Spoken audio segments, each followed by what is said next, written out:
kejar-kejar aja susah dapatnya. Apalagi nggak ngejar. Kamu kebalik teman-teman, kamu kebalik. Dunia itu sya'annya, caranya dunia, cara kerjanya dunia, dia kalau dicuekin malah ngejar. Percaya saya, percaya saya. Kamu ilangin cinta dunia dalam hatimu gitu kan, cuek aja mau urusan dunia gitu, malah dunianya ngejar-ngejar. Selama ini bagaimana cara mendapatkan dunia? Ngebujukin suami biar transfer saja. Oke, cobain nanti jangan minta transfer. Diajarin gitu aja bersusah banget. Gayanya pelajarinya sejarahnya Sayyidina Salim, Imam Syafi'i, waduh. Diajarin biar nggak minta transferan sama suami aja susah banget. Ya Allah, ya Allah, ngeri bener ya. Cobain, kamu cuekin, dunia malah ngejar, malah pengen ini gitu, malah dapet aja gitu, malah dapet aja. Prioritas kamu nggak lagi urusan dunia, dunianya malah gampang kamu dapetin. Tapi begitu prioritas kamu urusan dunia, malah tambah susah dunianya dicari. Makanya tuh orang-orang gak beriman keluarlah ucapan, nyari dunia yang haram aja susah apalagi yang halal. Gak beriman, gak beriman. Orang beriman gak gitu bahasanya. Enak teman-teman kalau kamu itu dunia kecil di hati kamu, itu kamu akan dapat dunia dalam keadaan terhormat. Tapi kalau prioritas kamu dunia, urusan kamu tuh cuman dunia mulu gitu ya, itu tuh kamu akan dapetin dunia yang memang sudah dicatatkan tapi dalam keadaan terhina. Coba aja perhatiin, ayo dong transfer, bilang sama suami nih, iya ntar. Berapa jam kemudian udah transfer? Belum, iya ini cerewet banget sih bini. Enak apa gak enak digituin? Berapa hari besokannya kemudian udah transfernya, kok saya liatin belum masuk? Ya emang belum transfer. Iya ampun kamu nih, apa kamu?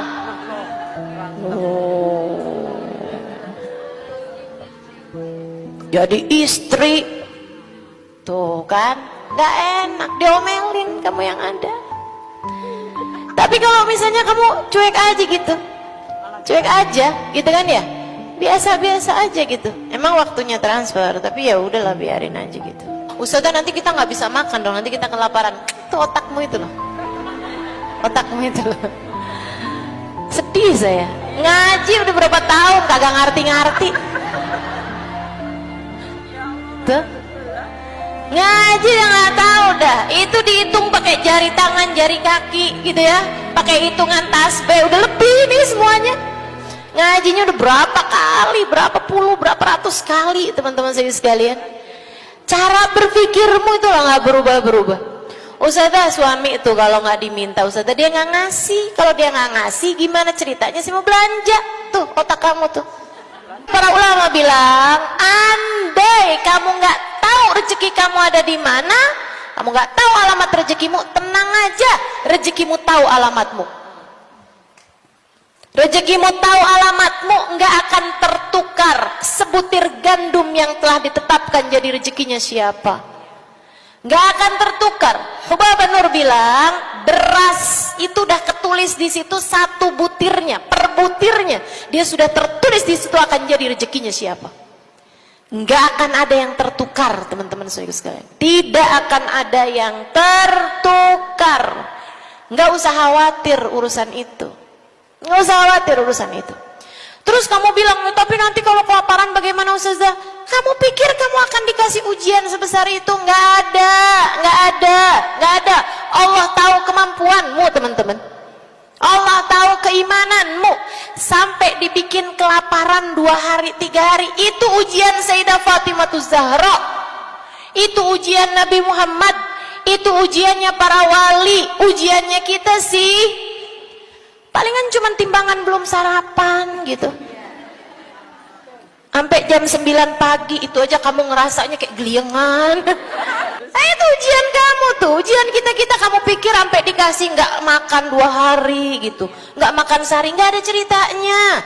Makanya waktu ada orang soleh Anaknya bilang, Pak, kita nih nggak punya apa-apa nih Pak, buat makan malam Pak, duit juga nggak ada.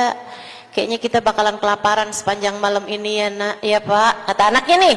Kata bapaknya, nak kagak bakalan kayak begitu, itu mah ujiannya para nabi, ujiannya para wali.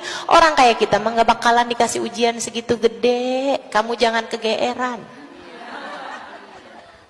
Kata bapaknya, kamu jangan kegeeran, liatin aja.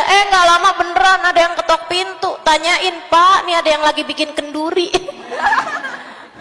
Ngirimin nasi lengkap melauk pauknya. Kata bapaknya, tuh karena kamu jangan kegeeran, kita belum setingkat itu nilai kita di mata Allah. Jadi nggak usah khawatir teman-teman, nggak bakalan kamu dibikin sama Allah kelaparan, nggak bakalan sama Allah kamu dibikin susah itu gitu. Nggak usah pakai minta. Saya sangat menyarankanmu, cobain deh, nggak usah pakai minta.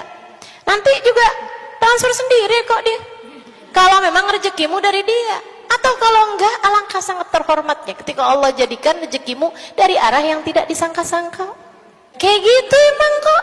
Aballah an yarzuq abdahul mu'min illa min haitsu la yahtasib. Allah nggak suka ngasih hambanya yang beriman dari rizki yang udah dia sangka. Allah tuh sukanya ngasih surprise. Allah sukanya ngasih kejutan kepada siapa? Hambanya yang beriman, hambanya yang bertakwa. Allah suka ngasihnya tuh yang nggak dia sangka-sangka gitu. Kalau nyangka malah nggak dikasih sama Allah. Gitu kan? Kenapa? Karena beriman. Saya kok rezekinya selalu dari arah yang saya sangka ya. Setiap bulan memang saya tahu bakalannya dapat transferan dari suami. Hati-hati, jangan-jangan di mata Allah kamu dianggap belum beriman.